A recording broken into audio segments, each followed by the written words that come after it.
Under the sea, there is a whole universe which is different from the universe we live in. And there are many monstrous plants and many monstrous animals that we have not seen. I was told that at one point that there was huge animals like dinosaurs that came out. I did the snorkeling and I did in the Red Sea. I found that underwater is incredible. Unfortunately, some of these reefs and these corals are breaking down because of the abuse of people.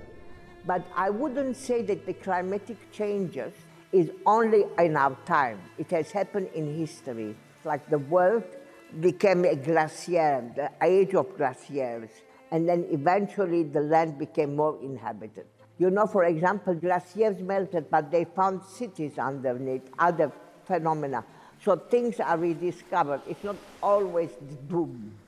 But the fact is that there are ways that we can support the world, and I don't have answers, and I don't think anybody has an answer, and I don't think an artist is obliged to find an answer.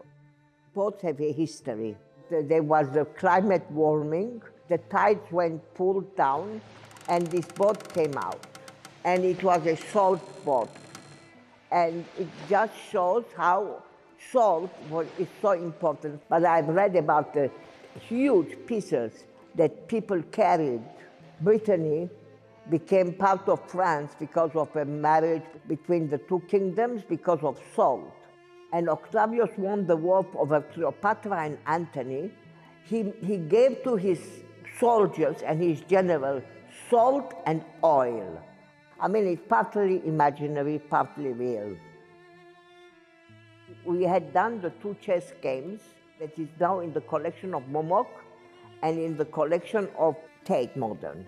And there is a third one that I did, and that is the chess game of Austrians. This one that we are going to exhibit comes from Vienna, Momok.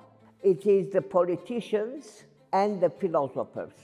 So we have different philosophers like Gandhi, and we have politicians, and we have people like Queen Victoria that went and colonized the world. Napoleon, he was the one who really took over the world. He wanted to conquer the world. I like to work with wax and ink. Now it's becoming more difficult because it affects my breathing. And I like to working with acrylic, and I like to work with clay. I like to do paper-mâché. When I was 14, I used to take drawing lessons, but before that, I used to like to draw. And then I stopped drawing when I went to university. I wanted to study art, but it was not possible in Egypt because it was a different attitude. And when I went to Canada, I applied. I didn't want to become a part of the art world for many years. I thought that if I went to the art world, I would be losing my life, because I would be conditioned to do things. It's like taking part into a system.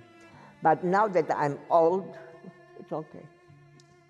Well, I love Margate. I think it's a wonderful little city.